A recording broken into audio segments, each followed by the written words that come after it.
ওয়াসাল্লাম যখন হিজরত করে মদিনায় যাওয়ার পরে সর্বপ্রথম যে জিহাদ হয় জিহাদে বদর। এই বদরের প্রান্ত বদরের যুদ্ধ হয়েছিল রমজান মাসে। 17ই রমজান বদরের যুদ্ধ হয়। এই যুদ্ধের মধ্যে যদিও আল্লাহ তাআলা নির্দেশ ছিল যে তোমরা কাউকে মারবে না, কাউকে আঘাত করবে না, কাউকে কাটবে না, ঝগড়ায় লিপ্ত হবে না, কিন্তু কাফেররা যখন আসলো মুসলমানদের ক্ষতি করার জন্য, মুসলমানদেরকে নিষ্পেষিত করে দেওয়ার জন্য, আল্লাহ তাআলা নির্দেশ তখন চলে আসছে। এখন আর বসে থাকার নয়, তুমি তো কাউকে মারতে যাও নাই, তুমি সন্ত্রাসকে প্রতিহত করতেছো, তুমি সন্ত্রাসকে বাধা দিতেছো, জুলুমকে প্রতিহত করতেছো, জুলুম প্রতিহত করার জন্য যুদ্ধে ঝাঁপাইয়া পড়ো। আল্লাহ রাসূল সাল্লাল্লাহু আলাইহি ওয়াসাল্লাম বলেন, وقاتلوا في سبيل الله الذين يقاتلونكم وقاتلوا في سبيل الله। যেই মানুষগুলো আল্লাহ তাআলার পথে মৃত্যুবরণ করলো, ইন্তেকাল করলো, এটা ইউকাতিলুনাকুম, তোমাদের মধ্য থেকে অনেকেই বলে থাকে বাল্লাহিয়াউন ইনদা রাব্বিহিম ইউরযাকুন। আল্লাহ আমাদের মধ্যে থেকে অনেক মানুষ এই কথাও বলে থাকে যে এ তো মারা গেছে, ওই যুদ্ধে গিয়ে অথবা জিহাদে গিয়ে মারা গেছে, ইন্তেকাল করছে। কিন্তু আল্লাহ রাব্বুল আলামিন আমাদেরকে বলেন না, তিনি মারা যায় নাই, তিনি কি করছেন? শহীদ হয়েছেন। আল্লাহ রাব্বুল আলামিন কোরআনের অন্য আয়াতের মধ্যে আল্লাহ তাআলা বলেন, ওয়ালা তাকুলু লিমান ইউকতালু ফি সাবিলিল্লাহি আমওয়াত বাল আহইয়াউন। আল্লাহ রাব্বুল আলামিন সূরাতুল বাকারার মধ্যে আল্লাহ তাআলা বলেন, ওয়ালা তাকুলু, তোমরা এমনটা বলো না, লিমান ইউকতালু ফি সাবিলিল্লাহ, আল্লাহ তাআলার পথে, আল্লাহ তাআলার পক্ষ নিয়ে, আল্লাহর পথে ইসলামকে বিজয় করার জন্য, হক প্রতিষ্ঠিত করার জন্য, সত্যকে সমুন্নত করার জন্য, ইসলামকে প্রতিষ্ঠিত করার জন্য যারা ইন্তেকাল করেছে, ওয়ালা তাকুলু লিমান ইউকতালু ফি সাবিলিল্লাহি আমওয়াত, তাদেরকে মৃত বলো না। যারা মারা গেছে তাদেরকে তোমরা মৃত বলো না, তাদেরকে তারা ইন্তেকাল করেছে এটা বলো না, বরং বলো এটা বাল আহইয়াউন, তারা অবশ্যই জীবিত। বরং তোমরা এটাই বলো তারা জীবিত আছে। অনেক ইতিহাসের মধ্যে পাওয়া যায়, বিভিন্ন ঘটনায় পাওয়া যায়। আফগানিস্তানে যখন যুদ্ধ হয়েছিল, এই যুদ্ধের সময় এক মুজাহিদ শাহাদাত বরণ করেছে। পাহাড়ের চূড়ায় যখন কাফেরদের গুলির আঘাতে যখন শাহাদাত বরণ করলো, ওখানে পড়ে রয়েছে। পড়ে থাকার পরে এরপরে ওই তাদের লিস্টটি আর পাইতেছে না, লিস্টিতে এই লোকটাকে আর খুঁজে পাওয়া যাচ্ছে না। খুঁজে না পাওয়ার কারণে তখন তাই তল্লাশি চালাইলো। একদিন নয়, 2 দিন নয়, 1.5 মাস পরে ওই পাহাড়ের চূড়ায় কোনো কারণে উঠছে। ওঠার পরে দেখতেছে যে ওখানে একটা লোক পড়ে আছে মৃত অবস্থায়। উঠিয়ে তখন যখন তাকে কোলে নিল, দেখে যে ঘাড় থেকে রক্ত শৃঙ্গি দিয়ে এখনো বের হচ্ছে। শাহাদাত যারা অর্জন করে আল্লাহ রাব্বুল আলামিন অনেক ফজিলত দিয়েছেন, অনেক বরকত দিয়েছেন তাদের জন্য। আল্লাহ রাব্বুল আলামিন অন্য আয়াতের মধ্যে বলেন, ওয়ালা তাহসাবান্নাল্লাযীনা কুতিলু ফি সাবিলিল্লাহি আমওয়াতা বাল আহইয়াউন ইনদা রাব্বিহিম ইউরযাকুন। আল্লাহ রাব্বুল আলামিন বলেন যে আল্লাহ তাআলা বলে, ওয়ালা তাহসাবান্নাল্লাযীনা, তোমরা এটা ধারণা করো না, তোমরা ধারণা করো না যে আল্লাযীনা কুতিলু ফি সাবিলিল্লাহি আমওয়াতা, যারা জিহাদ করে আল্লাহ তাআলার রাস্তায় শহীদ হয়েছে, আল্লাহ তাআলার রাস্তায় শাহাদাত অর্জন করেছে, তাদেরকে তোমরা মৃত বলো না, বরং বাল আহইয়াউন, তারা জীবিত। শুধু তাই নয়, তাদের জন্য আল্লাহ তাআলা এমন একটা ব্যবস্থা রেখেছেন, ইনদা রাব্বিহিম ইউরযাকুন, আর তাদের জন্য আল্লাহ তাআলার পক্ষ থেকে রিজিক দেওয়া হয়। সুবহানাল্লাহ, সুবহানাল্লাহ। যারা শাহাদাত বরণ করে তাদের জন্য আল্লাহ তাআলার পক্ষ থেকে রিজিক দেওয়া হয়।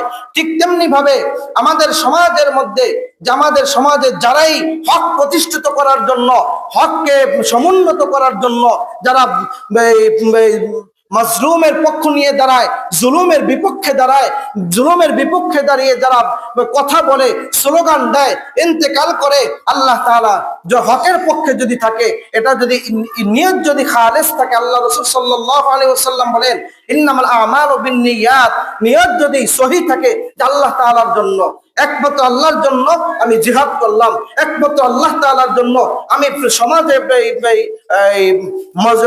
জালিমের বিপক্ষে দাঁড়াইলাম, মুসলিমের পক্ষে দাঁড়াইলাম, তাহলেই আল্লাহ তাআলা তার শাহাদাত মঞ্জুর করবে।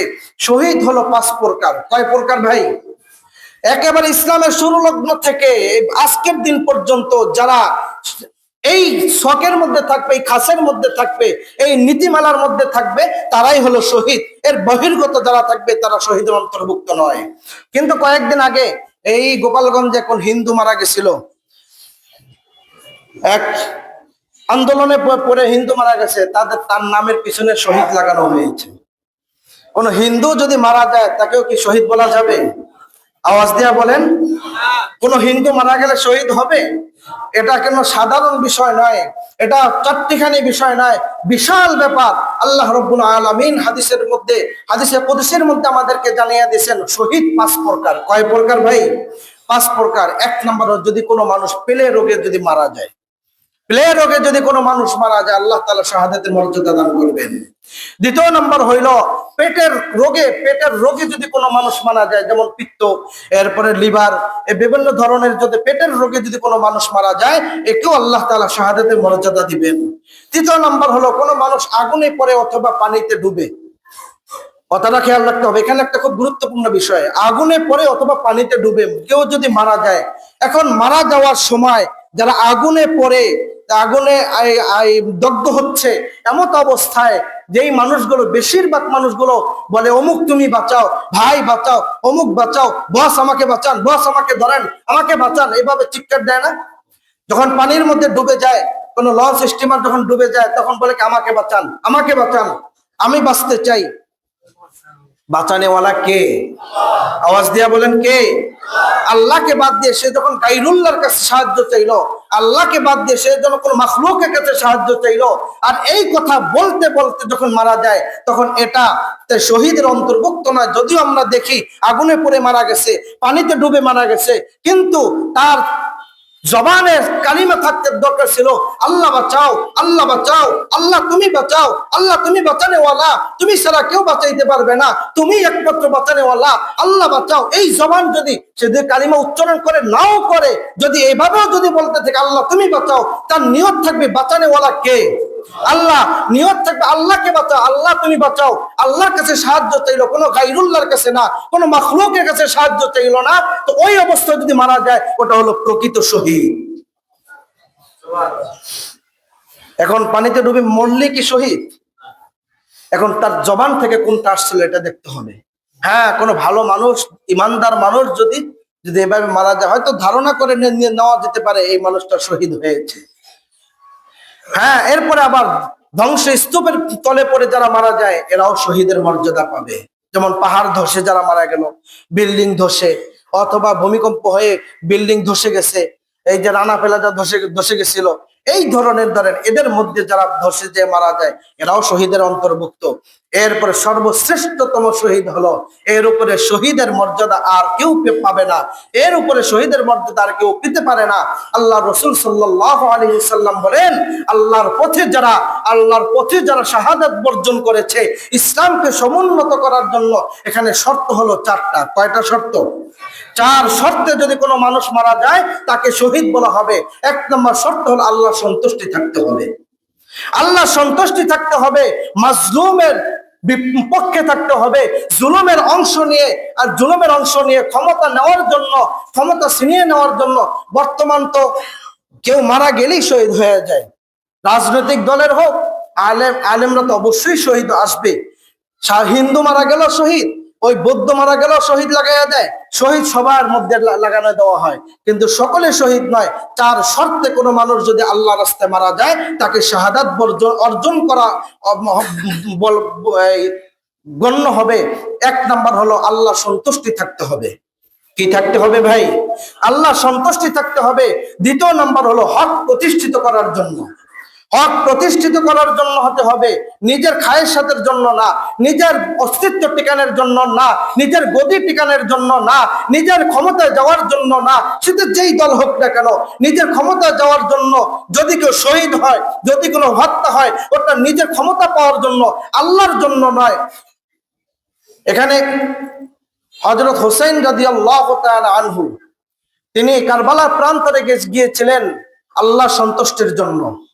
কথা বলেন ঠিক কিনা? তিনি কারবালা প্রান্তরে গিয়েছিলেন হক প্রতিষ্ঠিত করার জন্য। তিনি কারবালা প্রান্তরে গিয়েছিলেন জুলুমের প্রতিহত করার জন্য, যার কারণে আল্লাহ তাআলা তাকে শাহাদাত অর্জনকারী দেওয়া হয়েছে, তাকে আল্লাহ তাআলা শহীদের মর্যাদা দিয়েছে। এরকমের যদি কোনো মানুষ যদি ক্ষমতা নিতে গিয়ে যদি তার নিয়ত যদি থাকে আমি হক প্রতিষ্ঠিত করব, আমি হকের উপরে থাকব, আমি আল্লাহ সন্তুষ্টির জন্য দেশ পরিচালনা করব। কেউ কেউ বলেছিল মদিনার সনদে দেশ চালাবে, তারা তো মদিনা সনদ তো দূরের কথা, মদিনার ময়ের কাছেও যায় নাই। শয়তানের সনদ দিয়ে দেশ চালানোর কারণে দেশ থেকে প্রতিহত হয়েছে, দেশ থেকে বিতাড়িত হয়েছে, দেশের মধ্যে থাকতে পারে নাই। তাদের মধ্যে যদি কেউ বলে রাসূলুল্লাহর আদর্শ নিয়ে দেশ চালাবো, কিন্তু রাসূলুল্লাহর আদর্শ তার ভিতরে নাই, যতই স্লোগান দিক না কেন, যতই উচ্চ গলায় কথা বলুক না কেন, 5 ওয়াক্ত নামাজ যে পড়ে না, ওর মধ্য থেকে ইসলামের আকীদা আসতে পারে না, ওর মধ্য থেকে ইসলামী হুকুমত আসতে পারে না, ওর মধ্য থেকে ইসলাম কায়েম করার কারি হতে পারে না। কথা বলেন ঠিক কিনা? নামাজের খবর নাই, যদি বলে রাসূলুল্লাহর নমনীয় আদর্শ নিয়ে দেশ পরিচালনা করব, এই কথা এটা মানুষকে ধোঁকা দেওয়া ছাড়া কিছুই না। কথা বলেন ঠিক কিনা? যে মানুষটা নামাজ পড়ে, এখানে বুঝতে হবে আল্লাহর হক যে আদায় করতে পারে বান্দার হকও সে আদায় করতে জানে। আল্লাহর হক যে আদায় করতে পারে বান্দার হকও সে আদায় করতে জানে। আল্লাহর হক পাই টু পাই যে আদায় করবে, ওর দ্বারা কোনো জনগণের ক্ষতি হবে না, ওর দ্বারা কোনো মানুষ জুলুমের শিকার হবে না, ওর দ্বারা দেশের কোনো অর্থ সম্পদ নষ্ট হবে না, ওর দ্বারা দেশের কোনো ক্ষতিগ্রস্ত হবে না। কথা বলেন ঠিক কিনা?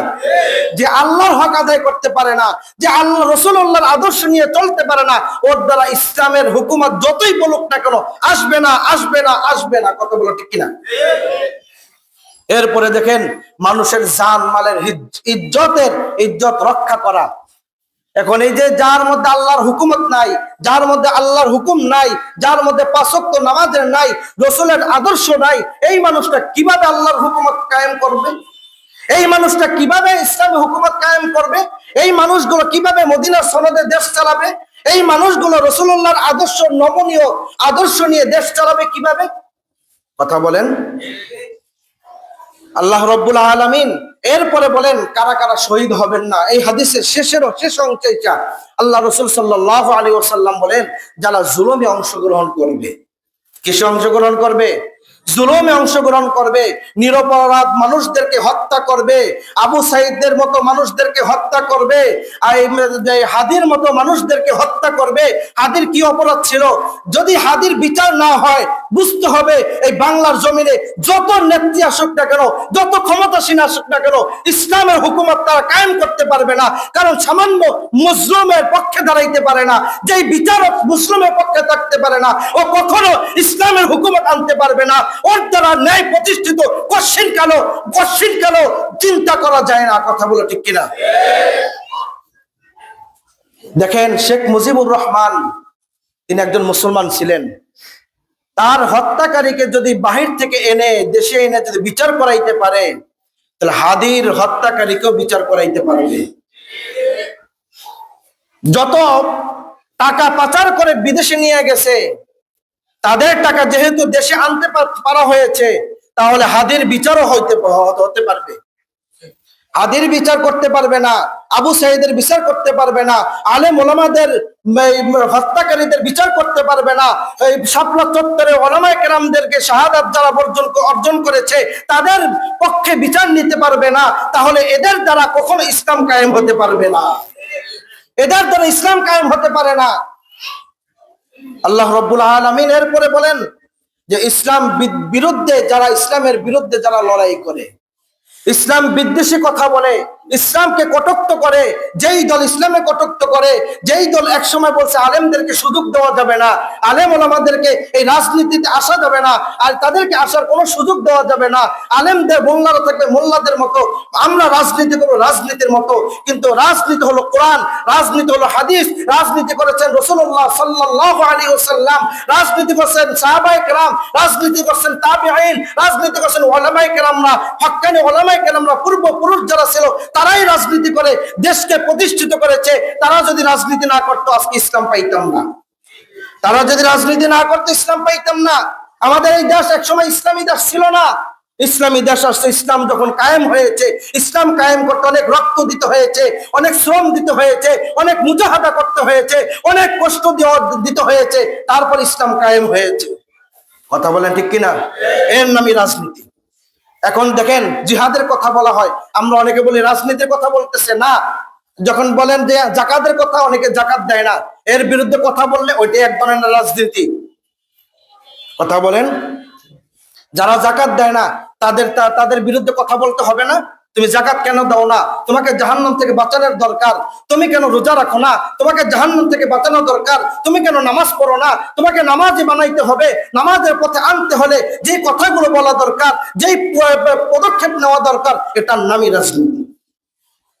এটার নামই রাজনীতি। শুধু ক্ষমতা নেওয়ার জন্য না, চেয়ারে বসার জন্য না, ওটা রাজনীতি নয়। আল্লাহ তাআলা আমাদেরকে সঠিক বুঝ দান করুন। সকলে বলে আমিন। ওয়া আখিরু দাওয়ানা আলহামদুলিল্লাহি রাব্বিল আলামিন। আসসালামু আলাইকুম ওয়া রাহমাতুল্লাহি ওয়া বারাকাতুহু। যারা সুন্নাত